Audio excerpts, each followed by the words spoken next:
पार्टियां हमारे साथ कि कैसे करके किया जाए। हम लोग अलग अलग कारखानों में बटे हुए थे। हम लोग नहीं जानते थे कि शुरुआत कैसे किया जाए। बस एक चीज जानते थे कि बात गलत हो रही है, बहुत अन्याय हो रहा है, बहुत ज्यादा शोषण किया जा रहा है, और चूंकि वो गलत लगता था तो लगता था कि इसके खिलाफ आवाज उठाई जानी चाहिए। और कई बार कोशिशें की, कई चक्र ये कोशिशें हुई, बहुत सारी कोशिशें नाकाम गई, बहुत सारी बचकानी कोशिशें भी थी। तो बहुत सारे चढ़ाव और उतार, जैसे कि मैं एक उदाहरण से आपको बताना चाहूंगा कि छोटे छोटे कारखानों में कहीं पर 500-700 इतनी ही संख्या बनती थी मजदूरों की। तो अंकुर उद्योग में मजदूरों ने तय किया कि बोनस कंपनी कभी बांटती नहीं है तो उसको बोनस बांटना चाहिए कानून के हिसाब से। मजदूरों ने तय किया कि अब वो दिवाली के मौके पर बोनस लिए बिना काम के लिए नहीं जाएंगे। सारे मजदूर बाहर निकल आए। तो मालिक ने कहा कि ठीक है, तुम लोग बाहर बैठो, जब काम करने का मन हो तो अंदर आ जाना, हम लोग दरवाजा खोल देंगे। तो सारे मजदूर असमंजस में थे कि अब क्या किया जाए। ये तो कह रहा है कि जब मन हो तो अंदर आ जाना, बाकी तुम लोग जब तक मन करे बाहर बैठे रहो।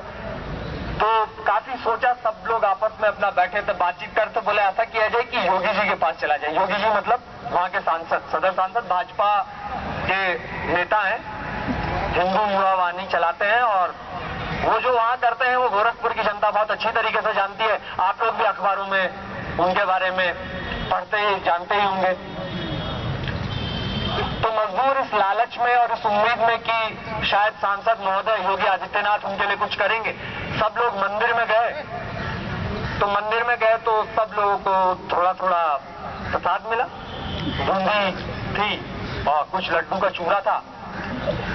तो सबसे पहले प्रसाद बांटा गया, टीका लगाया गया, सब लोगों को पंगत में बिठा दिया गया और योगी जी का इंतजार किया गया कि योगी जी भी आएंगे। सब लोग बैठे हुए थे, इंतजार कर रहे थे, योगी जी आए, बैठे। तो बोले कि हाँ बताओ भाई क्या बात है, तुम लोग यहाँ क्यों आए हो।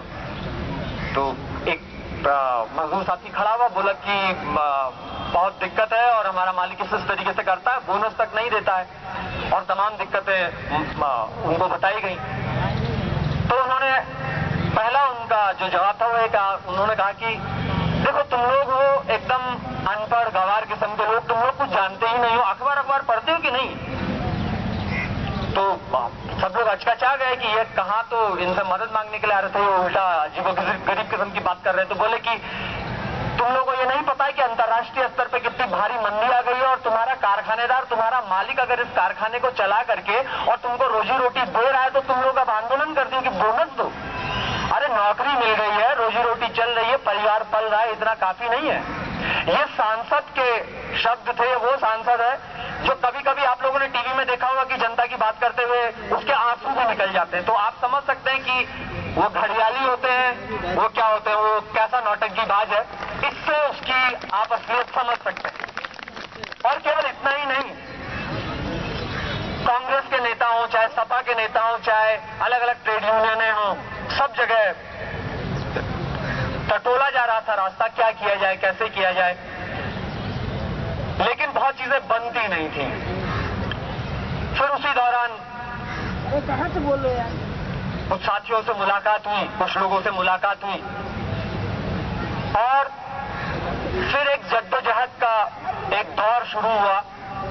वो कुछ समय चला, लेकिन उसके बाद कई चीजें समझ में आने लगी, और हम लोगों ने एक कारखाने की चौहद्दी के भीतर बंधने के बजाय अलग अलग कारखानों के मजदूरों को, क्योंकि हम लोग की ताकत नहीं बनती थी 200, 250, 500 मजदूर, हम लोग को ये बेहतर रास्ता लगा कि अलग अलग कारखानों के मजदूरों को एक मंच, एक झंडे, एक मुद्दे के तहत संगठित किया जाए। इसके साथ साथ हम लोगों ने एक चीज और की, जैसे कि हम लोगों ने तो अखबारों में पढ़ा कि किस तरीके से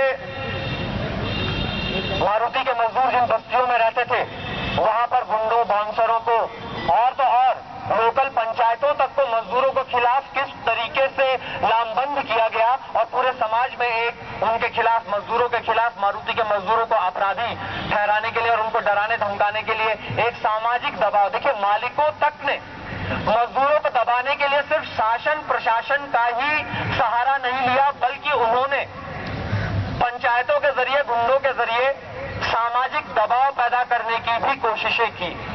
हम लोगों को भी अपने आंदोलन के दौरान वहां पर ये चीजें समझ में आ रही थी, तो हम लोगों ने शुरुआत से ही गांव में, बस्तियों में, मोहल्लों में इन चीजों को लेकर के शुरू में सचेत रहे और गांव के जो गरीब थे, जो दूसरी मजदूर आबादी थी, रेडी खोमचे पर अपना रोजगार चलाने वाले लोग, तमाम ऐसे लोगों को भी अपने साथ हम लोगों ने शुरू से लेने का प्रयास किया, जिसका कि परिणाम भी आंदोलन को उस रूप में मिला। तो ऐसे बहुतेरे अनुभव रहे हैं हम लोगों के आंदोलन के, और चूंकि ये लगातार एहसास बन रहा था कि एक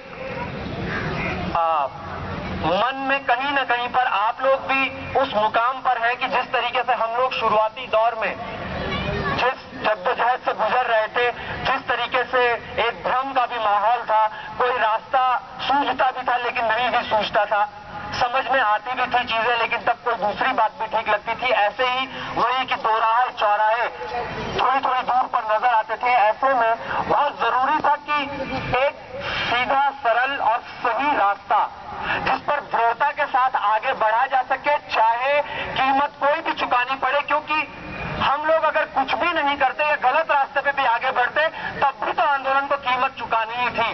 ठीक वही मुकाम मुझे लगता है कि आज मारुति के ही नहीं बल्कि यहाँ पर पूरे ऑटोमोबाइल सेक्टर के मजदूरों के सामने आज ये स्थिति पैदा हो चुकी है कि अब समय बहुत अधिक हो चुका है, उन्हें कोई ना कोई रास्ता तो अब अपनाना ही पड़ेगा।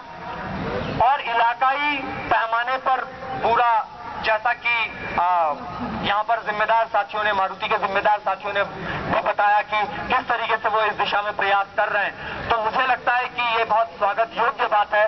और गोरखपुर के मजदूरों का हर हाल में, हर तरीके से समर्थन आप लोगों के साथ रहेगा। इसी के साथ मैं अपनी बात खत्म करता हूं। और साथियों, एक नारा जिसको मैं उम्मीद करूंगा कि आप सभी लोग, हालांकि आप लोग काफी सुबह से यहाँ पर बैठे हुए हैं, थक भी गए होंगे,